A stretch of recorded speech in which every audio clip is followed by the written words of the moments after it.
வணக்கம். இது முதன்மை செய்திகள். முதலில் தலைப்புச் செய்திகள்.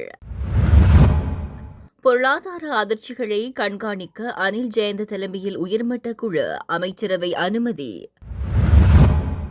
ஈரான் போர்க்கப்பல் மீதான தாக்குதல் இலங்கைக்கு முன்கூட்டியே தெரியாது. லிட்ரோ எரிவாயு விலை 300 ரூபாவால் அதிகரிப்பு. விலை உயர்வு மக்களின் சுமையை அதிகரிக்கும், அரசை விமர்சிக்கும் நாமல்.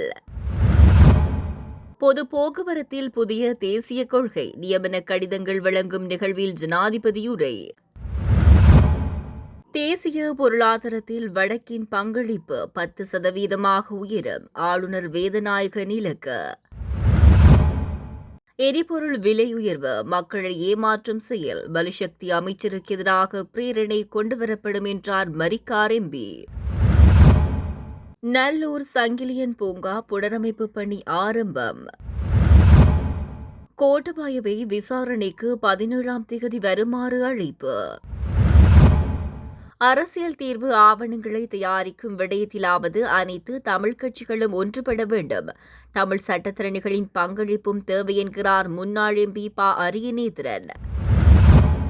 தொடர்வது விரிவான செய்திகள். இலங்கையில் போதிய அளவு எரிபொருள் கையிருப்பு இருப்பதாக ஜனாதிபதி அனுரகுமார் திசாநாயக்க அறிவித்திருந்த நிலையில் திடீரென நள்ளிரவில் எரிபொருள் விலையை அதிகரிப்பது மக்களின் பணத்தை கொள்ளையடிக்கும் ஒரு பெரிய மாஃபியா என்று ஐக்கிய மக்கள் சக்தி நாடாளுமன்ற உறுப்பினர் எம் மரிக்கார் பகிரங்கமாக குற்றம் சாட்டியுள்ளார். கொழும்பில் உள்ள அக்கட்சியின் தலைமையகத்தில் நேற்று செவ்வாய்க்கிழமை நடைபெற்ற ஊடகவியலாளர் சந்திப்பிலே அவர் இந்த அதிரடி விமர்சனங்களை முன்வைத்தார்.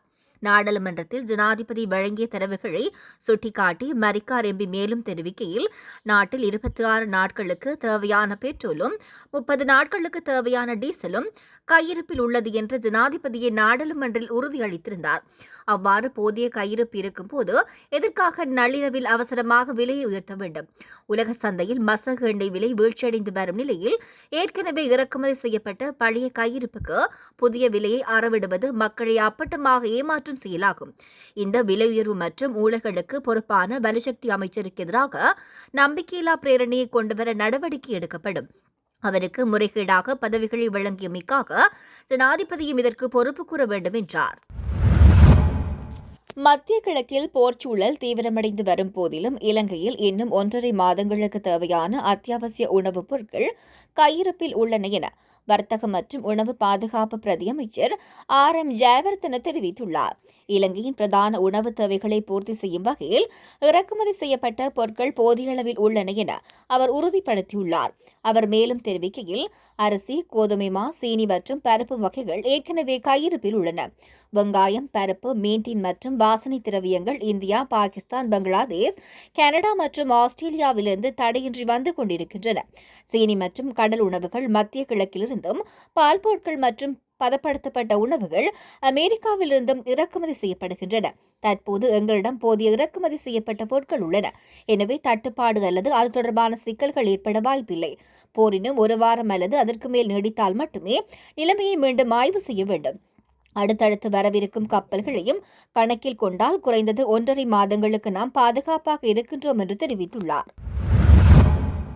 மத்திய கிழக்கில் நிலவும் போர்ச்சூழலினால் ஏற்பட்டுள்ள எரிசக்தி சவால்களை கருத்தில் கொண்டு பொதுமக்கள் அத்தியாவசியமற்ற பயணங்களை தவிர்த்து எரிபொருளை சிக்கனமாக பயன்படுத்துமாறு இலங்கை பெட்ரோலிய கூட்டுத்தாபனத்தின் தலைவர் DG ராஜகருணா கோரிக்கை விடுத்துள்ளார். இதுகுறித்து நேற்று ஊடகங்களுக்கு கருத்து தெரிவித்த அவர், தற்போதைய நிலைமை மிகவும் பாரதூரமானது என எச்சரித்ததுடன் சர்வதேச சூழல் வழமைக்கு திரும்பும் வரை பொதுமக்கள் பொறுப்புடன் செயற்பட வேண்டும் என்றும் கேட்டுக்கொண்டார். தற்போதைய சூழல் சாதாரணமான ஒன்றல்ல, இது மிகவும் இக்கட்டான ஒரு நிலை. எனவே பயணங்களை குறைத்து அத்தியாவசிய தேவைகளுக்கு மாத்திரம் எரிபொருளை கொள்வனவு செய்வதன் மூலம் இந்த நெருக்கடியை நிர்வகிக்க பொதுமக்கள் ஒத்துழைக்க வேண்டும். நாட்டின் அண்மை கால எரிபொருள் விலை அதிகரிப்புக்கு மக்கள் மத்தியில் நிலவும் தேவையற்ற அச்சமும் ஒரு காரணம் என அவர் சுட்டிக்காட்டினார். இவ்வாறான பதட்டமான கொள்வனவுகள் இடம்பெறாதிருந்திருந்தால் இந்த மாத இறுதி வரையிலான பழைய விலையிலேயே எரிபொருளை விநியோகித்திருக்க முடியும் என்றும் இலங்கை பெட்ரோலிய கூட்டுத்தாபனத்தின் தலைவர் DG ராஜகருணா மேலும் தெரிவித்தார். மீண்டும் ஒருமுறை சஜித் பிரேமதாச பகல் கனவிலிருந்து மீண்டு வந்து ஆட்சி தன்னிடம் தருமாறு கூறுகிறார் என வன்னி பாராளுமன்ற உறுப்பினர் ம. ஜெகதீஸ்வரன் தெரிவித்தார். வவுனியாவில் நேற்று முன்தினம் நடைபெற்ற ஊடக சந்திப்பிலே அவர் இவ்வாறு குறிப்பிட்டார். அவர் மேலும் கூறுகையில், மகளிர் தினத்தை முன்னிட்டு தேசிய மக்கள் சக்தியினுடைய பெண்கள் மாநாடு கொழும்பில் நடைபெற்றிருந்தது. அரசாங்கம் என்ற ரீதியில் மக்கள் எம்பக்கம்தான் இருக்கின்றார்கள் என்பதை மீண்டும் ஒருமுறை நாங்கள் நிரூபித்திருக்கின்றோம். குறிப்பாக வடமாகாணத்திலிருந்து பாரிய அளவிலான பெண்கள் கலந்து கொண்டிருந்தனர். அந்த வகையிலே வடக்கு கிழக்கிலே அரசாங்கத்தின் மீதான நம்பிக்கை மற்றும் ஆதரவு அடிப்படையாக அதிகரிப்பதை காணக்கூடியதாக உள்ளது. மேலும் ஏனைய இடங்களில் சில கட்சிகள் நடத்திய மாநாட்டிலே குறிப்பிடப்பட்ட சிலரை வைத்து நடத்தியிருப்பதை அவதானிக்க முடிந்தது. அத்தோடு எமது மாநாடு எதிர்க்கட்சிகளின் போலியான பிரச்சாரங்களை தகர்த்தெறிந்திருக்கிறது என்றார். இலங்கையின் கடல் எல்லைக்குள் நிலவும் தற்போதைய பதற்றமான சூழலில் நாடு ஒருபோதும் பக்கச்சார்பின்றி நடுநிலையான கொள்கையை பின்பற்றி வருகிறது என்று அமைச்சரவை பேச்சாளர் அமைச்சர் நலிந்த ஜாதிச தெரிவித்தார். அரசாங்க தகவல் திணைக்களத்தில் நேற்று செவ்வாய்க்கிழமை நடைபெற்ற அமைச்சரவை முடிவுகளை அறிவிக்கும் ஊடகவியலாளர் சந்திப்பில் அவர் இதனை கூறினார். அவர் மேலும் தெரிவிக்கையில், தற்போது இலங்கையின் பொறுப்பில் உயிரிழந்த 84 ஈரானியர்களின் சடலங்கள் வைக்கப்பட்டுள்ளன. ஈரான் அரசு இதுகுறித்து உத்தியோகபூர்வமாக கோரிக்கை விடுக்கும் பட்சத்தில் அவற்றை உரிய முறையில் ஒப்படைவதற்கு இலங்கை அரசு தயாராக இருக்கிறது. அத்துடன் இந்த சம்பவத்தில் பாதிக்கப்பட்ட 32 பேர் மற்றும் இரண்டாவது கப்பலில் இருந்து மீட்கப்பட்ட 206 கடற்படையினர் தற்போது இலங்கை கடற்படை மற்றும் வைத்தியசாலைகளின் நேரடி கண்காணிப்பில் உள்ளனர். சர்வதேச கடல்சார் உடன்படிக்கைகளின்படி மேற்படி நபர்கள் இலங்கையில் தங்கியிருக்கும் காலம் வரை அவர்களுக்கு தேவையான உணவு, தங்குமிடம் மற்றும் மருத்துவ வசதிகள் உள்ளிட்ட அனைத்து செலவுகளையும் அரசே பொறுப்பேற்கும். ஒரு பொறுப்புள்ள நாடு என்ற ரீதியில் சர்வதேச சட்டங்களுக்கு மதிப்பளித்து நாம் செயற்பட்டு வருகின்றோம். இலங்கை கடல் எல்லையில் ஏற்பட்டுள்ள பாதுகாப்பு மற்றும் மனிதாபிமான விவகாரங்களை அரசு மிகவும் அவதானமாக கையாண்டு வருகிறது என்றார். யாழ் நல்லூர் சங்கிலியன் பூங்கா புனரமைப்பின் முதற்கட்டமாக துப்புரவு பணிகள் நேற்று இம்மானுவேல் தயாளன் தலைமையில் ஆரம்பித்து வைக்கப்பட்டன. மனதை நெருட வைக்கும் வகையில் பெரும் பச்சை காடாக காட்சியளித்த இந்த பூங்கா யாழ் மாநகர சபையால் புனரமைப்பு செய்யப்பட உள்ளது. முதற்கட்டமாக இந்த பூங்காவுக்கு சுற்றுமதில் அமைப்பதற்கு நிதி ஒதுக்கப்பட்டுள்ள நிலையில் ஆரம்பப் பணிகள் நேற்று இடம்பெற்றன. மண்ணுக்காக உயிர் நீத்தவர்களது நினைவாக அமைக்கப்பட்ட இந்த பூங்கா நீண்டகாலமாக புனரமைக்கப்படாது கைவிட்டிருந்த நிலையில் பலதரப்பட்டோர் மத்தியிலும் பெரும் நெருடலாக இது இருந்தது. அதன் தேவை கருதியும் அங்கு பெரும் குற்றச்செயல்கள் இடம்பெறுகின்றன என்று பலதரப்பினராலும் முறைப்பாடுகள் தெரிவிக்கப்பட்டிருந்த நிலையிலும் அதனை யாழ் மாநகர சபை புனரமைக்க தீர்மானித்துள்ளது. யாழ் மாநகர சபையின் விசேட நடவடிக்கைகளில் ஒன்றாக இந்த திட்டம் முன்னெடுக்கப்பட்டுள்ளமை பெரும் வரவேற்பை பெற்றுள்ளது. இந்த நிகழ்வில் யாழ் மாநகர சபையின் ஆணையாளர், கணக்காய்வாளர், பொறியியலாளர், முன்னாள் போராளிகள், உறுப்பினர்கள், குழு தலைவர்கள் கலந்து கொண்டனர். ஒரு துரித செயற்பாடாக இந்த வேலைத்திட்டம் அமையும் என்று பதில் மேயர் தெரிவித்துள்ளமை குறிப்பிடத்தக்கது. மத்திய கிழக்கில் நாளுக்கு நாள் தீவிரமடைந்து வரும் போர்ச்சூழல் இலங்கையின் பொருளாதார அடித்தளத்தையே அசைத்து பார்க்கும் அச்சத்தை ஏற்படுத்தியுள்ளது. இந்த நெருக்கடியை தொடர்ச்சியாக கண்காணித்து பாதிப்புகளை குறைப்பதற்கான பரிந்துரைகளை வழங்க அமைச்சர் பேராசிரியர் அனில் ஜயந்த பெர்னாண்டோ தலைமையில் பொருளாதார கண்காணிப்பு குழு ஒன்றை நியமிக்க அமைச்சரவை அனுமதி வழங்கியுள்ளது. அரசாங்க தகவல் திணைக்களத்தில் நேற்று நடைபெற்ற அமைச்சரவை முடிவுகளை அறிவிக்கும் ஊடகவியலாளர் சந்திப்பின் போது அமைச்சரவை பேச்சாளர் அமைச்சர் நலிந்த ஜெயதிச இந்த விவரங்களை வெளியிட்டார். இலங்கை போன்ற திறந்த பொருளாதார கொண்ட நாடு மத்திய கிழக்கு நாடுகளுடன் பின்வரும் 3 பிரதான துறைகளில் பின்னி பிணைந்துள்ளதால் போர்ச்சூழல் பாரிய அதிர்ச்சி ஏற்படுத்தக்கூடும் என எச்சரிக்கப்பட்டுள்ளது. இலங்கை தனது எரிபொருள் தேவைக்காக பெரிதும் மத்திய கிழக்கு நாடுகளிலேயே தங்கியுள்ளது. போர் நீடித்தால் எரிபொருள் விநியோக தடை மற்றும் விலை உயர்வு தவிர்க்க முடியாது. இலங்கையின் அந்நிய செலாவணி ஈட்டலின் பிரதான பங்கு வகிக்கும் லட்சக்கணக்கான தொழிலாளர்கள் மத்திய கிழக்கில் பணிபுரிகின்றனர். அவர்களின் பாதுகாப்பு மற்றும் வருமானம் கேள்விக்குறியாகியுள்ளது. தேயிலை ஏற்றுமதி உள்ளிட்ட வர்த்தக தொடர்புகள் மற்றும் முதலீடுகள் இந்த போர் சூழலால் நேரடியாக பாதிக்கப்படக்கூடும். தொழில் அமைச்சரும் நிதி மற்றும் திட்டமிடல் பிரதி அமைச்சருமான பேராசிரியர் அனில் ஜயந்த பெர்னாண்டோ தலைமையிலான இந்த குழுவுக்கு பின்வரும் பொறுப்புகள் வழங்கப்பட்டுள்ளன. பொருளாதாரத்தில் ஏற்படக்கூடிய தாக்கங்களை தொடர்ச்சியாக கண்காணித்தல், பல்வேறு துறைகளில் ஏற்படக்கூடிய இடர்களை உடனுக்குடன் மதிப்பீடு செய்தல், பாதிப்புகளை குறைக்க மேற்கொள்ள வேண்டிய கொள்கை ரீதியான தீர்மானங்களை அமைச்சரவைக்கு பரிந்துரைத்தல். ஏற்கனவே எரிபொருள் மற்றும் எரிவாயு விலை உயர்வால் மக்கள் திணறி வரும் நிலையில் இந்த புதிய கண்காணிப்பு குழுவின் பரிந்துரைகள் இலங்கையின் எதிர்கால பொருளாதார ஸ்திரத்தன்மைக்கு மிக முக்கியத்துவம் வாய்ந்ததாக கருதப்படுகின்றன. வெளியுறவு பொருளாதார அதிர்ச்சிகளில் இருந்து நாட்டை பாதுகாப்பதே இந்த திட்டத்தின் முதன்மை நோக்கமாகும். உலக சந்தையில் மசகு எண்ணெய் விலை அதிகரித்துள்ள போதிலும் இலங்கையில் எரிபொருள் விலையானது 2024ஆம் ஆண்டின் ஆரம்ப பகுதியுடன் ஒப்பிடுகையில் தற்போதும் குறைவான மட்டத்திலே காணப்படுவதாக பிரதி அமைச்சர் அருண் ஹேமச்சந்திர தெரிவித்துள்ளார். எரிபொருள் விலை திருத்தம் குறித்து அவர் வெளியிட்டுள்ள அறிக்கையில், உலக சந்தையில் ஒரு பீப்பாய் மசகு எண்ணெய் $85 இருந்தபோது இலங்கையில் 1 லிட்டர் 92 ரக பெட்ரோல் $371 டீசல் $363 மண்ணெண்ணெய் $262 விற்பனை செய்யப்பட்டது. தற்பொழுது உலகளாவிய மோதல்கள் மற்றும் புவிசார் அரசியல் பதற்றங்கள் காரணமாக மசகு எண்ணெய் விலை $100 தாண்டியுள்ளது. உலகளாவிய எரிசக்தி விநியோக பாதைகளில் ஏற்பட்டுள்ள பாதிப்புகள் மற்றும் சவாலான சூழலுக்கு மத்தியிலும் உள்நாட்டில் எரிபொருள் விலையை 2024ஆம் ஆண்டின் ஆரம்பத்தில் இருந்த விலையை விட குறைவாகவே பேண முடிந்துள்ளதாக பிரதி அமைச்சர் சுட்டிக்காட்டினார். உலக சந்தையில் ஏற்படும் மாற்றங்களால் பொதுமக்களுக்கு ஏற்படும் அழுத்தங்களை அரசாங்கம் உணர்ந்துள்ளதாகவும், எரிசக்தி விநியோகத்தில் ஸ்திரத்தன்மையை உறுதிப்படுத்தும் அதேவேளை நிலைமையை மிகவும் அவதானமாக கையாண்டு வருவதாகவும் அவர் மேலும் தெரிவித்தார். இலங்கையில் நேற்று நள்ளிரவு முதல் அமலுக்கு வரும் வகையில் லிட்ரோ எரிவாயு விலைகள் அதிகரித்துள்ளன என்று லிட்ரோ சமையல் எரிவாயு நிறுவனம் அறிவித்துள்ளது. சர்வதேச சந்தையின் நிலவும் எரிவாயு விலை உயர்வு மற்றும் நிலவும் போர்ச்சூழல் ஆகியவற்றை கருத்தில் கொண்டு இந்த தீர்மானம் எடுக்கப்பட்டுள்ளது என்று தெரிவிக்கப்பட்டுள்ளது. இதன்படி 12.5 கிலோகிராம் எரிவாயு சிலிண்டரின் விலை $300 அதிகரிக்கப்பட்டு புதிய விலை $3,990 நிர்ணயிக்கப்பட்டுள்ளது. அத்துடன் 5 கிலோகிராம் எரிவாயு சிலிண்டரின் விலை $120 அதிகரிக்கப்பட்டு புதிய விலை $1,602 நிர்ணயிக்கப்பட்டுள்ளது. மேலும் 2.3 கிலோகிராம் எரிவாயு சிலிண்டரின் விலை $56 அதிகரிக்கப்பட்டுள்ள நிலையில் அதன் புதிய விலை $750 ஆகும். ஏற்கனவே எரிவாயுவின் பற்றாக்குறையால் திண்டாடி வரும் நடுத்தர வர்த்தகத்தினருக்கு இந்த விலை உயர்வு பேரிடியாக அமைந்துள்ளது. குறிப்பாக உணவகங்கள் மற்றும் சிறுதொழில் முனைவோர் இந்த விலையேற்றத்தால் பெரும் பாதிப்பை சந்திக்க நேரிடும் என அஞ்சப்படுகிறது. நேற்று நள்ளிரவு முதல் இந்த விலைகள் அமுலுக்கு வந்துள்ளதால் இன்று முதல் சந்தையில் புதிய விலைகளுக்கு எரிவாயு விற்பனை செய்யப்படும் என்று லிட்ரோ நிறுவனம் உத்தியோகபூர்வமாக அறிவித்துள்ளது. லஞ்சம் அல்லது ஊழல் பற்றிய சாத்துதல்களை புலனாய்வு செய்யும் ஆணைக்குழுவினால் முன்னெடுக்கப்பட்டு வரும் விசாரணை ஒன்றுக்காக வாக்குமூலம் வழங்குவதற்கு இம்மாதம் 17ஆம் தேதி முன்னிலையாகுமாறு முன்னாள் ஜனாதிபதி கோட்டபாய ராஜபக்சவுக்கு மீண்டும் அறிவிக்கப்பட்டுள்ளது. இதற்கு முன்னர் ஆணைக்குழுவில் முன்னிலையாகுமாறு அவருக்கு அறிவிக்கப்பட்டிருந்த போதிலும் தான் சிங்கப்பூருக்கான பயணம் ஒன்றை மேற்கொள்ள உள்ளதால் அன்றைய தினம் சமூகம் அளிக்க முடியாது என கடந்த பிப்ரவரி மாதம் 12ஆம் தேதி அவர் ஆணைக்குழுவுக்கு எழுத்து மூலம் அறிவித்திருந்தார்.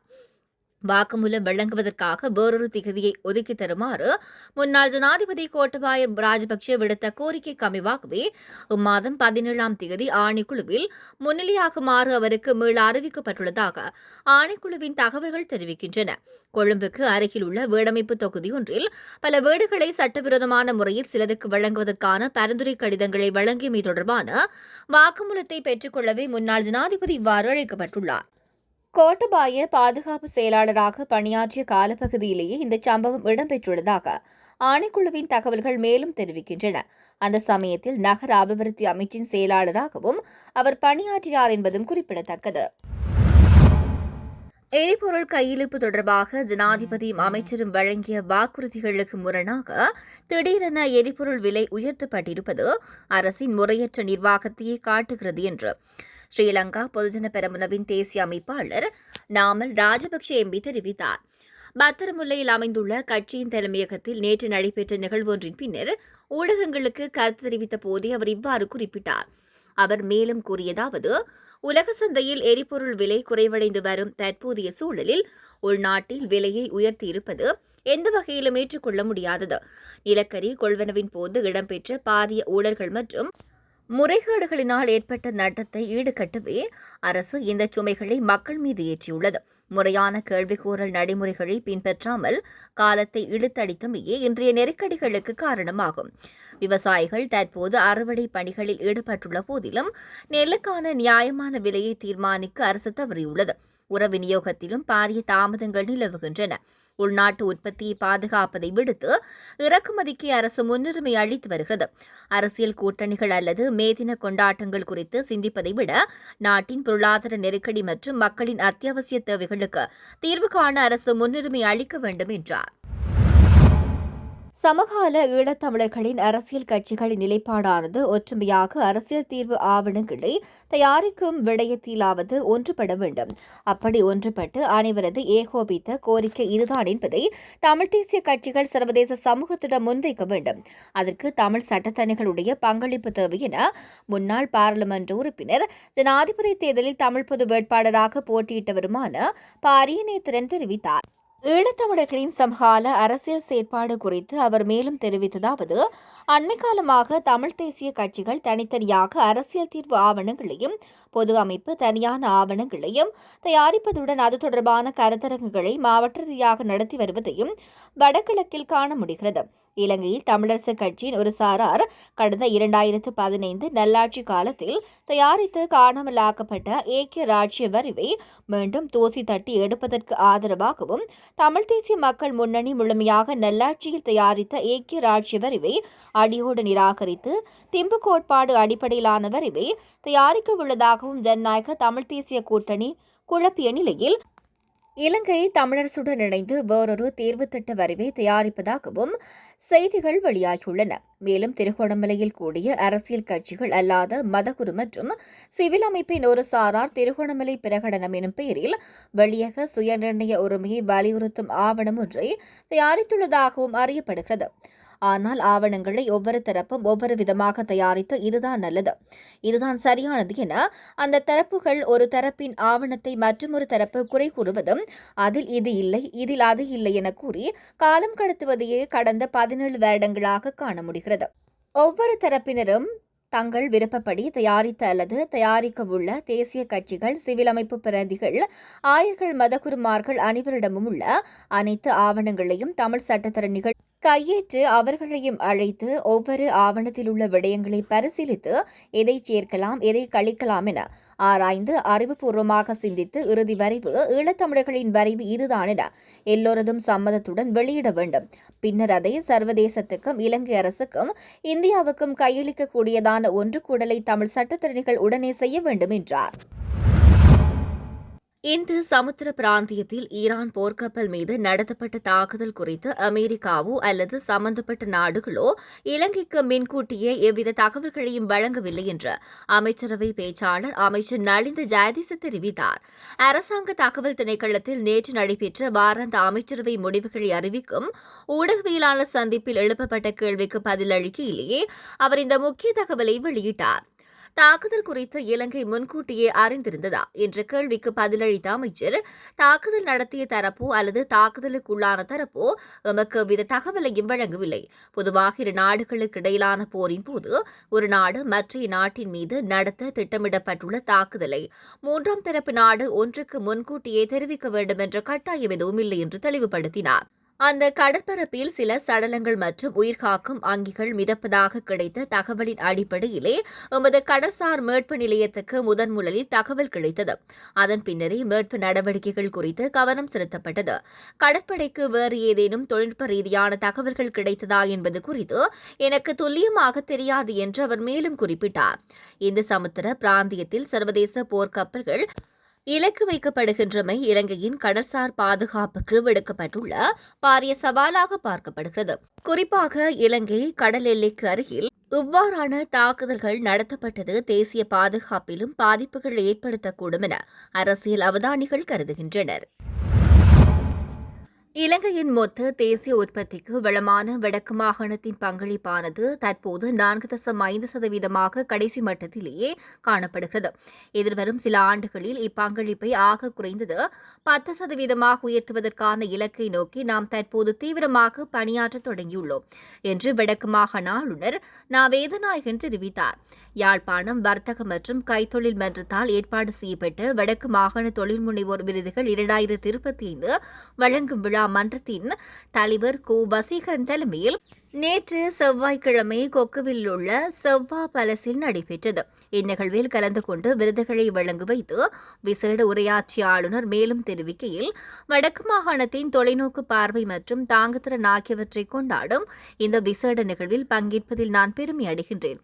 எழுச்சி பெறும் வடக்கு மாகாணத்தில் வாழும் காட்சிகளாக திகழும் வெற்றியாளர்களை கொண்டாடும் ஒரு பெருவிழாகவே இது அமைந்துள்ளது. புதிய விடயங்களை உருவாக்குவதற்கும் புத்தாக்கங்களை புகுத்துவதற்கும் சிறந்த தலைமைத்துவத்தை வழங்குவதற்கும் தொழில் முனைவோராகிய உங்களுக்கு இருக்கும் தைரியத்தை நாம் மனதாக கௌரவிக்கின்றோம். தேசிய தொழில் முயற்சிகள் அபிவிருத்தி அதிகார சபையின் நெருக்கமான ஒருங்கிணைப்புடன் நடைபெறும் இந்த விருது வழங்கும் விழாவானது ஒரு மூலோபாய கூட்டாண்மையினூடாக நாம் இதனை சாதிக்க முடியும் என்பதற்கான சிறந்த சான்றாகும். ஆளுமை விரித்து நிலைபெறான வளர்ச்சி மற்றும் உள்ளூர் உலகளாவிய சந்தைகளில் போட்டியிடுவதற்கு தேவையான வளங்களை எமது தொழில் முனைவோருக்கு இணைத்துக் கொடுக்கும் ஒரு முக்கிய பாலமாக இது அமைந்துள்ளது என்று விருதுகளை வென்றவர்களே நீங்கள்தான் எமது பொருளாதார எதிர்காலத்தின் சிற்பிகள். யாழ்ப்பாண சர்வதேச வர்த்தக சந்தை போன்ற முன்னெடுப்புகள், யாழ்ப்பாணம் வர்த்தக மற்றும் கைத்தொழில் மன்றம் மற்றும் தேசிய தொழில் முயற்சிகள் அபிவிருத்தி அதிகார சபை ஆகியவற்றின் தொடர்ச்சியான ஆதரவுடன் நீங்கள் அடைந்துள்ள வெற்றியானது அடுத்த தலைமுறையினரின் இலட்சியங்களுக்கு பெரும் உந்து சக்தியாக அமையும். இலங்கை தீவின் செழிப்பான பொருளாதார மையமாக ஒரு காலத்தில் விளங்கிய வடக்கு மாகாணத்தின் வரலாற்று பெருமையை நீங்கள் மீண்டும் நிலைநாட்டுகின்றீர்கள் என்பதை நினைவில் கொள்ளுங்கள். உங்களின் ஆற்றல் மீது எமக்கு முழுமையான நம்பிக்கை உள்ளதுடன் உங்களின் ஒவ்வொரு நகர்விலும் நாம் உங்களுக்கு துணையாக நிற்கின்றோம் என உறுதியளிக்கின்றேன் என்றார். மக்களுக்கு வசதியான, பாதுகாப்பான மற்றும் வினைத்திறனான பொது போக்குவரத்து சேவையை வழங்குவதற்காக புதிய தேசிய கொள்கை ஒன்றை அரசு தற்போது தயாரித்து வருகிறது என்று ஜனாதிபதி அனுரகுமார் திசாநாயக்க தெரிவித்தார். இலங்கை போக்குவரத்து சபைக்கு புதிதாக நியமிக்கப்பட்ட 199 சாரதிகள் மற்றும் 342 நடத்துனர்களுக்கு நியமன கடிதங்கள் வழங்கும் நிகழ்வு நேற்று செவ்வாய்க்கிழமை அலரி மாளிகையில் நடைபெற்றது. இதில் கலந்து கொண்டு உரையாற்றும் போதே ஜனாதிபதி இதனை தெரிவித்தார். அங்கு அவர் தொடர்ந்து உரையாற்றுகையில், தற்போதுள்ள பழைய பஸ்களை படிப்படியாக அகற்றிவிட்டு தரமான புதிய பஸ்களை சேவையில் இணைப்பதற்கான திட்டங்கள் தயாராகி வருகின்றன. இதனை ஒரே நாளில் செய்துவிட முடியாது என்றாலும் அடுத்த சில ஆண்டுகளில் திட்டமிட்ட வகையில் இதனை செயல்படுத்துவதன் மூலம் தரமான பஸ் சேவையை உறுதிப்படுத்த முடியும். இதன் முதற்கட்டமாக ஜப்பான் அரசிடமிருந்து இந்த மாதம் 8 புதிய பஸ்கள் கிடைக்க உள்ளன. அத்துடன் ஆகஸ்ட் மற்றும் செப்டம்பர் மாதங்களில் மேலும் புதிய பஸ்கள் கொள்வனவு செய்யப்பட உள்ளன. பொது போக்குவரத்து சேவையை நிலவும் நம்பிக்கையற்ற தன்மை காரணமாகவே மக்கள் தமது வருமானத்தில் பெரும் பகுதியை செலவிட்டு மோட்டார் சைக்கிள்களையும் கார்களையும் வாங்குகின்றனர். வலுவான பொது போக்குவரத்து கட்டமைப்பை உருவாக்குவதன் மூலம் மக்களின் இந்த சுமையை குறைக்க முடியும். இது வாகன இறக்குமதிக்காக அந்நிய செலாவணி வெளியேற்றத்தை கட்டுப்படுத்துவதுடன் நகர்ப்புற போக்குவரத்து நெரிசல் மற்றும் காற்று மாசடைவுக்கும் தீர்வாக அமையும். தனியார் பஸ் சேவைகளை வெறும் லாபம் ஈட்டும் தொழிலாக மட்டும் பார்க்காமல் அதனையும் ஒரு ஒழுங்குமுறைக்குள் கொண்டுவர அரசாங்கம் எதிர்பார்க்கிறது. இதற்காக வலிய ரீதியிலான பஸ் நிறுவனங்களை உருவாக்கி அதில் தனியார் பஸ் உரிமையாளர்களை இணைக்க திட்டமிடப்பட்டுள்ளது. அத்துடன் நட்டத்தில் இயங்கும் கிராமப்புற வீதிகளில் போக்குவரத்து சேவையை பராமரிக்க இந்த வரவு செலவு திட்டத்தில் 200 கோடி ரூபாய் ஒதுக்கப்பட்டுள்ளது என்கிறார். இந்நிகழ்வில் போக்குவரத்து அமைச்சர் விமல் ரத்நாயக்க, பிரதி அமைச்சர்கள், நாடாளுமன்ற உறுப்பினர்கள் மற்றும் அமைச்சின் உயர்மட்ட அதிகாரிகள் என பலரும் கலந்து கொண்டனர். බිරිඳට විශ්වාසයක් තියෙන්න ඕන ගමනාන්තය දක්වා ආරක්ෂිතව ගෙනියනවා කියලා. ඒ නිසා මම හිතනවා විශේෂයෙන්ම අපි කල්පනා කරනවා රීදුරු සහ කොන්දොස්තර මහතුරුන්ගේ හැසිරීම ගුණාත්මක හැසිරීමකට එන්න ඕනකම තිබෙනවා. ඒ නිසා ජීවිත පිළිබඳ වගකීමක් තිබෙනවා. ඒ නිසා ප්‍රවාහනයේදී තමන්ගේ ජීවිතය ආරක්ෂිතයි කියන විශ්වාසය හදන්න ඕන. පොදු ප්‍රවාහන පද්ධතිය දියුණු කරන්න ඒ පිළිබඳ අපි අවධානය යොමු කරලා තිබෙනවා. සුව පහසුව ආරක්ෂාව. ඊළඟ කාර්යක්ෂමතාවේ පුරවැසියන් කැමතිනේ විශාල කාලයක් ගත කරන්න. හැම කෙනාම කල්පනා කරන්නේ තමන්ගේ ගමනාන්තය ඉතා සුව පහසු ඉතා ඉක්මනින් යන්න. මා කියන වේගයෙන් යන්න කියන එක නෙවෙයි. අවශ්‍ය වෙන කාලයට යන්න. හැබැයි ගොඩක් අය දන්නවා කොච්චර ප්‍රමාද වෙනවද. මම හිතන්නේ ඒක සුදුසු එකක් නෙවෙයි. ඒ නිසා අපි කල්පනා කරනවා කාර්යක්ෂමතාවය දෙන්න ඕන. ඒකට නියමිත වේලාවක් තියෙනවා නම් ඒ නියමිත වේලාවට ඒ ගමනාන්තය අවසන් වෙන්න ඕන. හැබැයි අද පොදු බස් රථයකට නැගලා නියමිත වේලාවට තමන් ඒ ගමනාන්තය කරා ගෙන යාවිද කියන සැකය තියෙනවා. ඒ නිසා මේ සේවාව කාර්යක්ෂම සේවාව බවට පත් කරන්න ඕනකම තිබෙනවා. ඊළඟ අඛණ්ඩතාවය. අඛණ්ඩව ලැබෙන්න ඕන සර්විස් එක. මම දන්න සමහර ගම්වල උදේ 7 බස් එක බලාගෙන ඉන්නවා. හැබැයි බොහෝ දිනවල 7 බස් එක නැතුව යනවා. තමන්ගේ මුළු ජීවිකාව අනිත් සමාජ බෙදින් සියල්ල බිඳ වැටෙනවා. තමන්ගේ දරුවා රෝහලේ ඉන්න උදේ 7 බස් එකට යන්න බලන් ඉන්නවා. හැබැයි 7 බස් එක නැහැ. ඉස්කෝලේ යන්න නැතුව දරුවෝ ඉන්න සමහර ගම්වල. බස් එක නැහැ. ගැන අඛණ්ඩතාවය නැහැ සර්විස් එකේ. ඒ නිසා අඛණ්ඩතාවය අපි සර්විස් එකේ ලබා දෙන්න ඕනකම සේවාවේ අඛණ්ඩතාවය ලබා දෙන්න ඕන. සුව පහසු, කාර්යක්ෂම, ආරක්ෂිත අඛණ්ඩතාවයෙන් යුතු පොදු ප්‍රවාහන පද්ධතියක් ගොඩනැගීම තමයි අපේ අපේක්ෂාව. ඒතර අපි ඒක කරන්නේ කොහොමද? ඒක කරන්න අපි ආරම්භයක් ලෙස දැන්ට අරගෙන තිබෙනවා.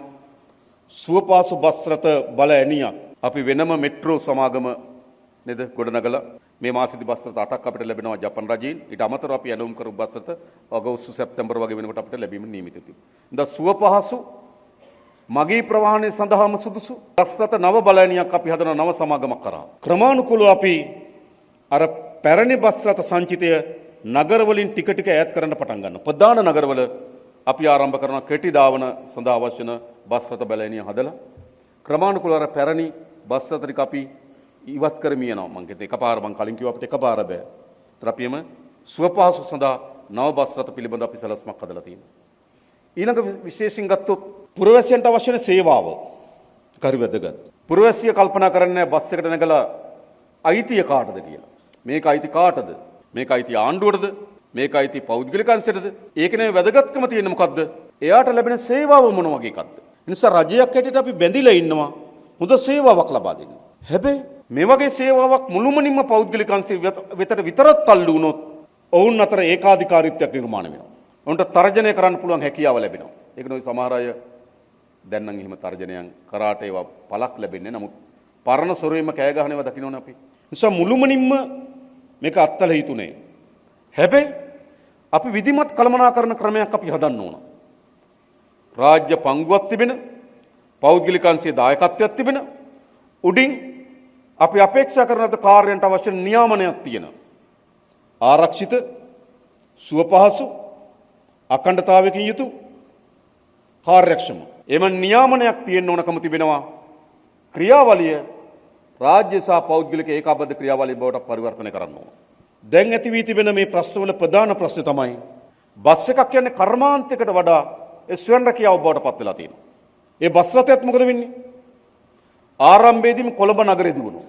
චුට්ටක් අබලන් වුණාම කුරුණෑගල පැත්තට යනවා. තව ටිකක් අබලන් වුණාම කහටගස් දිග්ලියට යනවා. තව ටිකක් අබලන් වුණාම ස්කූල් සර්විස් පාසල් සේවයට එනවා. මෙහෙම තමයි මේ කොළඹ නගරයට එන බස් රථයේ තියෙන නේද ඉස්සරහට ගමන් කරන විදිහට. ඉතින් මේ බස් රථය බස් කර්මාන්තයකට වඩා මේක ස්වයං රැකියාවක් බවට පත් වී තිබෙනවා.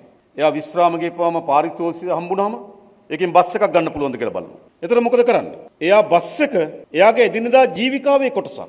අද දිව්වොත් අද ආහාර පාන අවශ්‍යතා සපුර ගන්න පුළුවන්. එහෙම සර්විස් එකක් දෙන්න පුළුවන්. ඒ බස් එකේ ප්‍රමිතිය විවිධාකාරයේ ප්‍රමිතිය. ඒ රීදුරු සහ කොන්දොස්තර කාර්ය මණ්ඩලය විවිධත්වයෙන් යුතු කාර්ය මණ්ඩලය. ඒ අයිතිකරුවගේ හැසිරීම සමහර අය සර්විස් එකක් වෙන කල්පනා කරනවා. සමහර අය මාෆියාවක් ලෙස කල්පනා කරනවා. සමහර අය කොහොම හරි දුවලා කීයක් කරවා ගන්න කියලා කල්පනා කරනවා. එතෙන්ට අවිල්ල තියෙනවා. ඒ නිසා ගුණාත්මක කර්මාන්තයක් බවට පත් කරන්න නම් මේ තරම් අයිතිකාරය තියාගෙන අපිට කළමනාකරණයක් ගේන්න බෑ. කොහොමද කළමනාකරණයක් ගේන්නේ? කොහොමද අද සුවපහසුවක් ගේන්නේ? අයිතිකාරය විශාල ප්‍රමාණයක එක්කෙනාට එක බස් එකක් වගේ අයිති. ඉතින් එයා ඒ බස් එක තමන්ගේ හැකියාවට අනුව, තමන්ගේ ආර්ථිකයට අනුව, තමන්ගේ ආදායමට අනුව, තමන් දුවන පාර අනුව එහෙම තමයි එයා බස් රථය කළමනාකරණය කරන්න පටන් ගන්න. එතකොට පොදු ගුණාත්මක භාවයෙන් යුතු සර්විස් එකක් ලබා දෙන්න හැකියාවක් ලැබෙන්නේ නැහැ. ඒ වගේම එයා අද සෙනග හිටියොත් දුවනවා. එහෙම නැත්නම් මම මේ ටර්න් එක කියන්නේ නැහැ, මම ටර්න් එක අයින් කර ඔයා දුවන්න. ඒ කියන්නේ එයාගේ තියෙන මොකද්ද? අපි දන්නවනේ එහෙම නේද? එයා ටර්න් එක දුවන්නේ නැහැ. දුවල වැඩක් නැහැ කියලා හිතනවා. දුවල වැඩක් නැහැ. ඇයි? එයා දුවන එකට ආදායම ලැබෙන. එයා තනියම කල්පනා කරනවා. එහෙම නැත්නම් කල්පනා කරනවා ඉස්සරහ යන බස් රථයට කලින් ගිහිල්ලා කට්ටිය ගන්න ඕන බස් වෝල්ට් එකට. ඉතින් වාහන විශාල තරංගකාරීත්වයක්.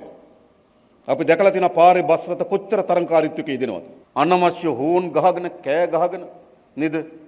ඉස්සරහා බස් එක යනවනම් හෝල්ට් එකේ නතර කරන පිටිපස්සේ බස් එක නේද? ශබ්දයෙන් හෝන් ගහලා කියන අපිත් එනවා කියලා. ඕකටම නගින්න එපා කියලා. පාරේ දැකලා තියෙනවා. මෙහෙම සර්විස් එකක් දෙන්න පුළුවන්ද? තාමත් නරක පන්නේ තරංගකාරීත්වයක් ඇති වෙලා තිබෙනවා. බස් එකේ ඕනනම් දුවනවා නැත්තම් දුවන්නේ නැති තත්වයකට පත් වී තිබෙනවා. පොදු ප්‍රවාහනක තියෙන්නේ මොකද්ද?